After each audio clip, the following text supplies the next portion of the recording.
Puji Tuhan. Bapak Ibu, saudara yang dikasih oleh Tuhan, kita masih dalam pemahaman Alkitab kita dalam kitab Imamat pasal 6 ayat ke-8 sampai 13. Jadi ini adalah kelanjutan dari pemahaman Alkitab kita kemarin.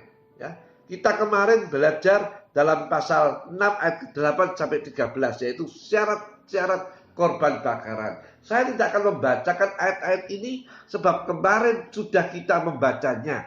Kita akan melanjutkan pemahaman kita dalam Imamat pasal 6 ayat ke-8 dan seterusnya sampai ayat ke-13 maksud saya. Bapak Ibu saudaraku yang dikasih Tuhan, kita sampai tentang istilah membuang abu. Untuk ini diperlukan saudara. Yang pertama, pakaian dalam dan luar imam harus dari lenan atau rami. Ini warnanya putih. 2 Samuel 6 ayat ke-14. Wahyu 19 ayat ke-8 serta ayat ke-14. Kebenaran orang suci. Kita ini dibenarkan oleh sebab iman. Efesus 2 ayat ke-8. Kejadian 15 ayat ke-6.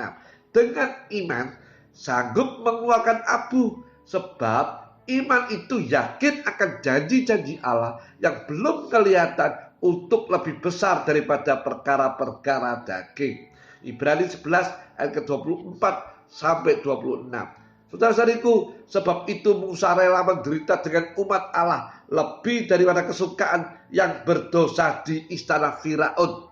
Tanpa iman, maka istana Firaun itu lebih indah, jauh lebih indah daripada penderitaan dengan umat Allah, atau sama dengan salib. Sebab itu tanpa iman, sukar membuang segala persekutuan dan perlawanan daging, tak bisa membuang abu, malah bertambah-tambah luar biasa sampai api dalam mezbah itu mati. Percayalah, lihatlah betapa besar kemuliaan Allah. Roma 8 ayat ke-18.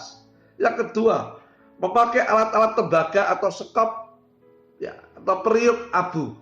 Tembaga itu sama dengan hukuman atas dosa. Abu pemberontakan harus dihukum. Jangan malah dilesatkan atau dibiarkan. Apalagi dihidup-hidupkan.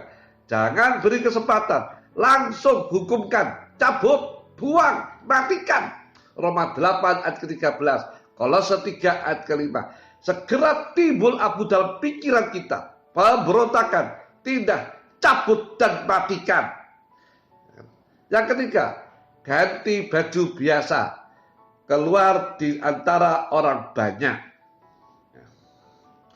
Untuk membuang abu. Sekali lagi, yang ketiga, ganti baju biasa, keluar di antara orang banyak untuk membuang abu.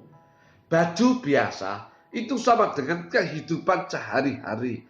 Dalam hidup sehari-hari, dalam sekolah, rumah tangga, bekerja, dan sebagainya, tetap membawa abu ke tempatnya. Harus mempunyai pendirian dan sikap untuk membuang setiap abu, setiap keinginan-keinginan duniawi dan perlawanan daging dibuang di tempatnya. 1 Korintus 7 ayat ke-31. Saudara-saudariku, jangan mau dipengaruhi oleh orang-orang dunia, tetapi tetap pada pendirian di atas firman Tuhan. Efesus pasal 5 ayat ke-11. Dan yang keempat, dibuang di tempat yang bersih. Mengapa tidak boleh dibuang sembarangan? Supaya nampak atau kelihatan bahwa ini hanya abu belaka, tidak lebih, di tempat yang bersih atau sama dengan dalam terang firman Tuhan. Maka dosa tetap abu yang sia-sia.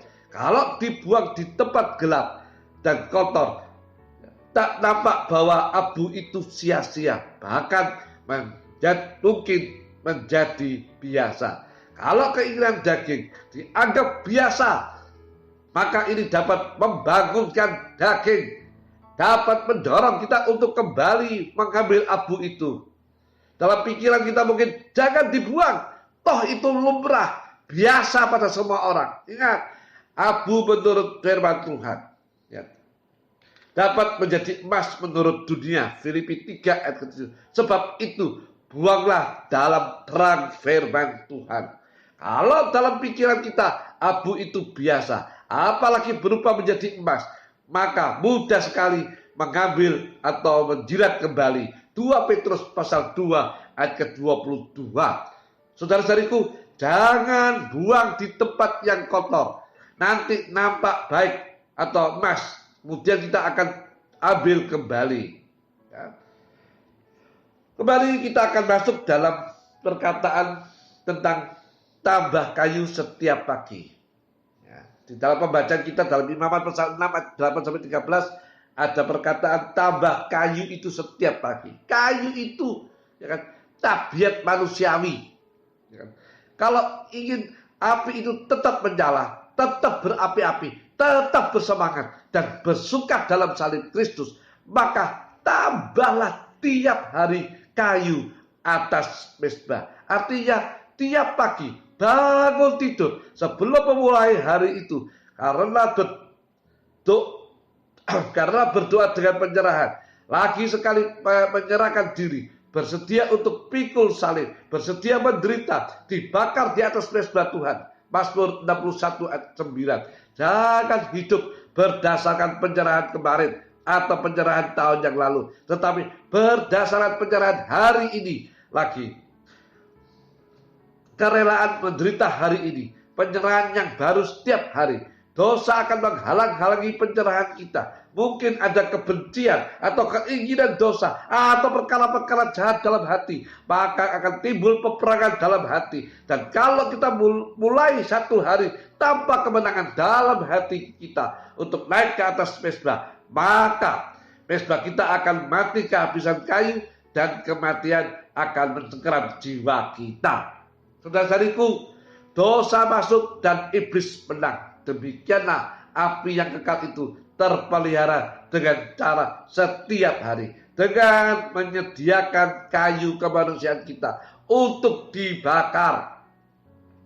Dengan memberi kayu setiap hari akan timbul api yang tetap dan kekal atas mezbah kita. Roma 12 ayat pertama. Naik selalu atas mezbah. Bapak Ibu saudaraku yang kekasih di dalam Tuhan Yesus Kristus, di atas korban bakaran, berilah lemak korban perdamaian. Lemak itu sama dengan yang terbaik, yaitu kasih. Tambahlah dengan kasih akan Kristus, maka dalam segala pembakaran, dalam segala penderitaan, karena Tuhan akan keluar suatu bau yang harum bagi Tuhan, penuh kesukaan, penuh dengan keindahan, penuh dengan kegirangan dan ucapan syukur dalam api-api yang ganas ini. Efesus 5 ayat ke-20. Kalau ada kasih, maka abu akan menjadi sedikit. Efesus 5 ayat kedua. Biarlah Bapak Ibu saudaraku yang kekasih dalam Tuhan Yesus Kristus, persembahan kita berbau harum di hadapan Tuhan. Sampai disinilah pemahaman Alkitab kita. Kita akan berjumpa pada besok hari. Tuhan Yesus memberkati.